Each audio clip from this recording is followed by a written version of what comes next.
Jax, just so you know, if you get hit by a car and I bring you back as a zombie dog, no more sleeping in my bed.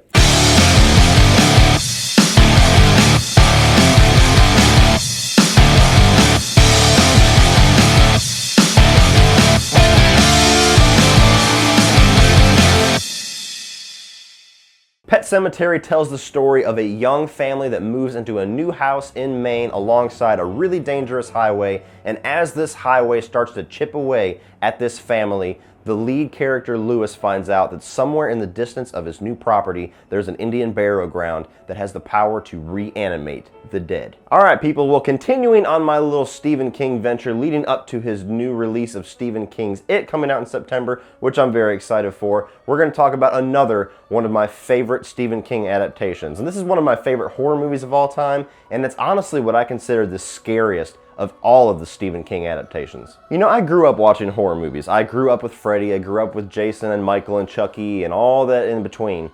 But there's honestly only ever been two movies that have genuinely gotten to me, given me nightmares, or seriously unnerved me while I watched it as a kid. And ironically, both of them are Stephen King adaptations. Stephen King's It, Pennywise, had plenty of nightmares about Pennywise, and Pet Sematary. Now the scene that actually gave me nightmares, I'm going to elaborate on a little bit later, but very interesting how two Stephen King adaptations are the only movies that ever seriously got to me. And every time I revisit this movie, it never fails to amaze me how much this movie holds up, because it never once loses a single ounce of intensity for me. And this is one of those very few movies too that as I've gotten older and rewatched this movie, it's actually gotten more disturbing to me. Even though I know it's around every single corner and every single scene of this movie, it actually unnerves me more, which is another thing I'm going to elaborate on very shortly. But starting off with the positives for Pet Sematary. First and foremost, just the story itself that was written by Stephen King and then adapted into the screenplay for this movie. One of his most scary and riveting stories by far, because it deals with an issue that every single person on this earth will have to deal with in some shape or form eventually in their life, and that is death. It asks this question that if you could in fact cheat death, if you could bring somebody or something back to life, would you do it? And it's just genius how this story unfolds, because as mortifying of a decision that is, whether or not to bring somebody or something that you love back to life so you can selfishly have more time with them, it's a concept that's mortifying to try to think about and really racks your brain, because even though the decisions that the characters in this movie and the book make are terrible decisions and just totally destroys their lives, you look at it and you go, you know what, that is really an understandable move to make, because if I was in that situation, I'm sure I'd make some of the same decisions.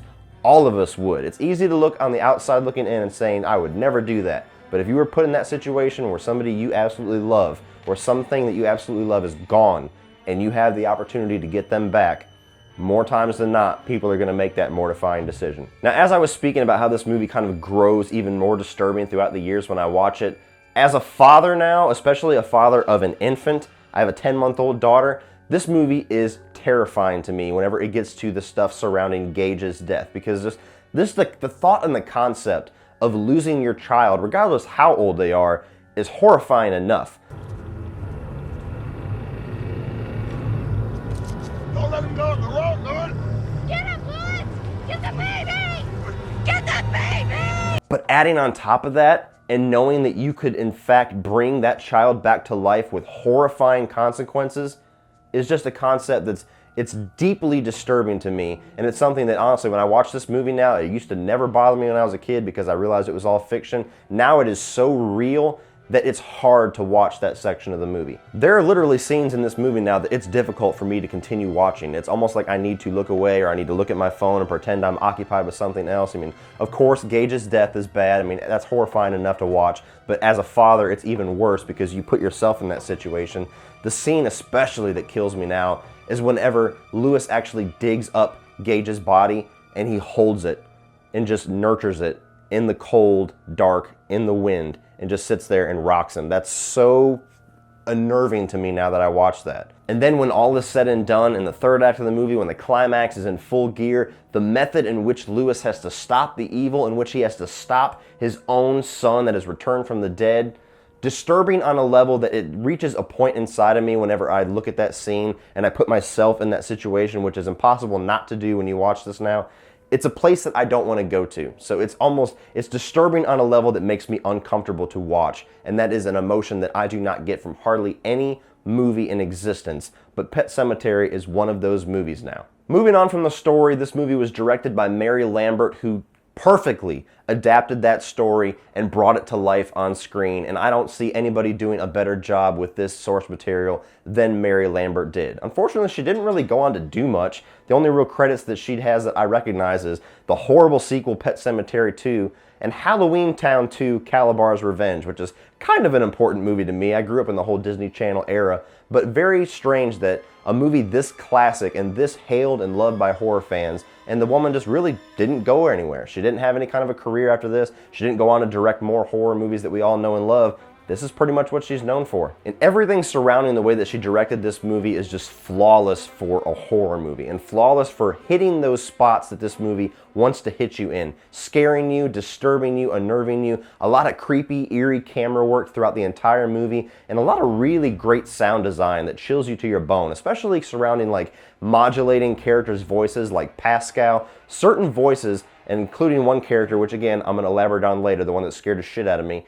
It's just genius the way that she does the sound design in this. The whole movie really just has this thick tone of uneasiness throughout the entire runtime. Like death, doom, and terror is around every single corner for the 90, 100 minutes that this movie goes on. And part of what adds to that uneasy tone throughout the runtime is that she paced this movie perfectly. This movie moves at a great clip, and not only that, but it just slowly peels back the onion of terror that surrounds this family, this little farmhouse, and this little tiny community that goes down that big-ass highway. And that pace goes all the way through to the end of the movie. Once the third act of Pet Sematary starts, this movie is going for broke. It's relentless. You do not have a second to breathe until the credits roll. And the last thing that Mary Lambert did that I really love is the score and the soundtrack for this movie, which is something that I'm really starting to appreciate as a horror fan whenever they really nail it, and I'm really noticing it now when I start to watch movies, is awesome in this. It totally adds and intensifies and deepens the terror and the dementedness of the story and the way things unfold.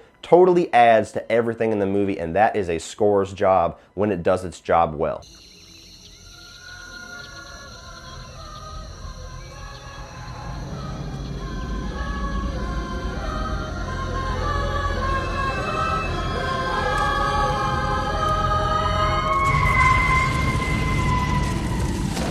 And along with the great directing, you got pretty great acting throughout this entire movie, really. The entire cast is good. You got Dale Midkiff, who's playing the lead character of Lewis, and he's a very likable and sympathetic character as just this family man. You really dive into this guy and you really put yourself in his shoes because he's just a very average guy. He's a doctor. He's trying to care for his family. They buy this new house. He's got a really good chemistry with both of his kids and his wife, which really helps sell that this is a loving, everyday family. What do you think? It's gorgeous.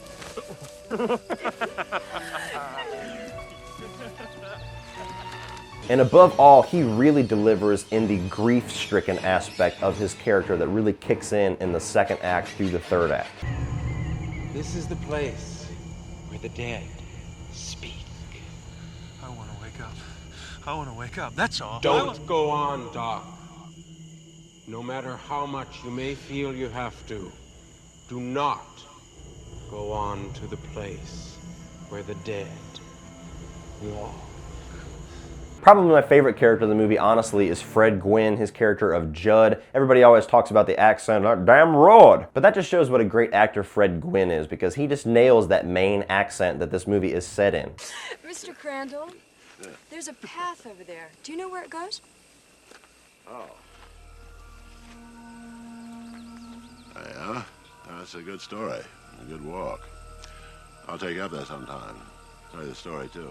He totally feels like the nice man across the street, like you would see him in any neighborhood across America. He's got really good chemistry with Dale Midkiff, and some of the best scenes of the movie is just these two talking over a couple of beers. And honestly, he is such a strong actor that whenever Fred Gwynne is talking, he just commands the screen. You don't look at anybody else, you're not paying attention to anything else on screen. You have Fred Gwynne in your sights, and that is the only thing you are paying attention to. He especially shows his acting chops in the scene whenever he's actually kind of confessing somewhat to Lewis that he might possibly have a hand in the fact that Gage died because he showed him the power of the Pet Sematary and this Indian burial ground.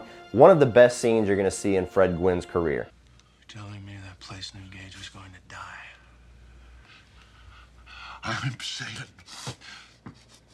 the place might have made Gage die because I introduced you to the power. I may have murdered your son, Louis.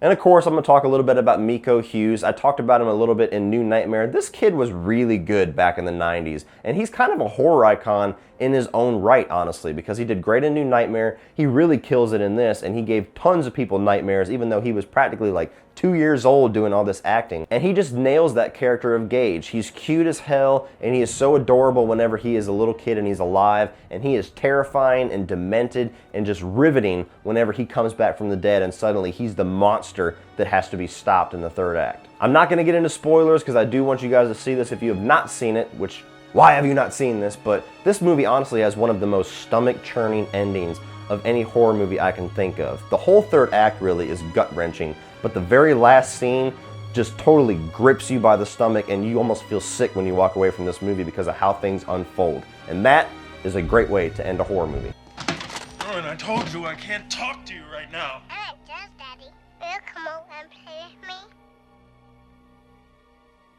First I played with Judd, then Mommy came and I played with Mommy. We played, Daddy. We had an awful good time. Now I want to play with you. What did you do? And last but not least, as far as my positives, the scene, the character, the aspect of this movie that bone chilled me as a kid, gave me nightmares, and made this difficult to rewatch unless I had family members around me in the living room. Zelda!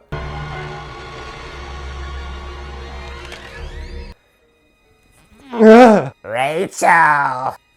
Okay, I'm sorry. Stephen King is partly responsible for this, but whoever the hell designed that character and wrote the lines for that character, there's a special place in hell for somebody like you that just disturbs people because holy shit, that character freaks me the fuck out. I finally came back for you, Rachel. I'm going to twist your back like mine so you'll never get out of bed again. Never get out of bed again. No, seriously, all dramatic effect aside, that character is disturbing as hell.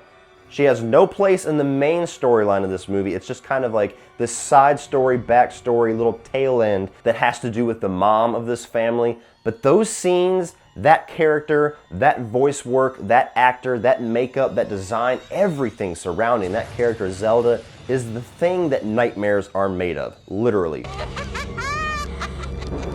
Freddy Krueger, move over, because Zelda, she beats you all to hell, dude. I'm sorry. I love you, Freddy. Zelda petrified me when I was a kid, and she still disturbs me as an adult. That's a huge credit that I can give to this movie, is that it has a character in there that literally chills me to my bone just to describe it. Just to describe it. Gage. And I will get you. But moving on to the negatives, honestly, I only have one. And it wasn't something that I really thought of too much until I revisited this last time and I was actually looking for what in this movie could have been better or was a little bit weak on its delivery. And honestly, the only thing that I'm critical of this movie, and it's a small criticism, is the daughter. Blaise Bardal plays Ellie, the young daughter in this family. She's kind of the one who gives a little bit of that connective tissue in the Stephen King universe because she has a form of The Shining where she gets these visions, she has these dreams of things to come. They don't really nail it down too heavily handed in the movie. They don't call it The Shining. They don't really try to make it seem like they're trying to make a nod to The Shining, but those of you that know about Stephen King's art, you know that all of his books in some way or another are intertwined and connected through little small details like that. And I'll give credit where credit's due. Maybe it's because she's just so upstaged by Miko Hughes, who's like a third her age, and maybe that's why she seems so weak as an actress, but her performance to me just really does not land the way that it should land. It's really heavy-handed. Most of the character of her, whenever she brings it to screen, is just being hysterical and crying, and it's not convincing crying. If you're a parent, you know what I'm talking about. It's like when a kid is crying to get attention, but they're really not crying, they're just making the noise of crying. And that shtick gets really annoying after a while because it's just continuously her crying and freaking out and being hysterical about what she dreamed about or what she thinks is gonna come. And honestly, that shining aspect of her character really doesn't land the way that it should. It doesn't land in this eerie, creepy tone that something just supernatural is going on in this world and it involves this little girl. doesn't land that way. It just comes across as very on the nose, very heavy-handed, and her line delivery is 90% of the reason why that is the way it is. It wasn't a dream. It was Pax-Cow. Pax-Cow says Daddy's gonna do something really bad. Who is this Pax-Cow? Is he like the boogeyman? He's a ghost. He's a good ghost. He says he was sent to warn us.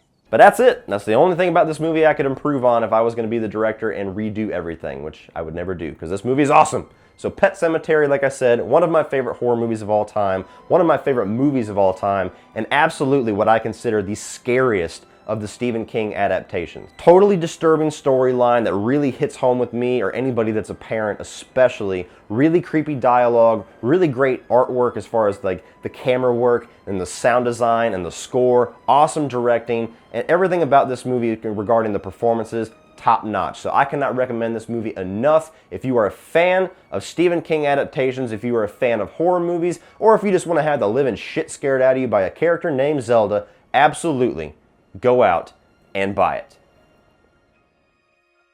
So what do you guys think of Pet Sematary? Do you agree with me that this is definitively the scariest Stephen King adaptation, or is there one that disturbs you even more? Are you a parent and the stuff surrounding Gage hits really a dark place for you, or does it not bother you at all? Put all of your thoughts regarding Pet Sematary down in the comment section below, and we'll talk about it, guys. And keep an eye out because I have a few more Stephen King reviews coming before Stephen King's It releases on September 8th. So keep an eye out for that. Please like, share this video, and if you're not a subscriber already, hit that subscribe button so you can check out all that upcoming content. If you want to check out my social media links, I got Facebook, Instagram, and Twitter down below, including the link to my Patreon page, which is a great way to support me and this channel, and a great way to get cool exclusive content for your eyes only if you are in fact a patron of mine. So thank you so much, guys, and if you want to check out some more of my videos, you can check out a few more by clicking right over here.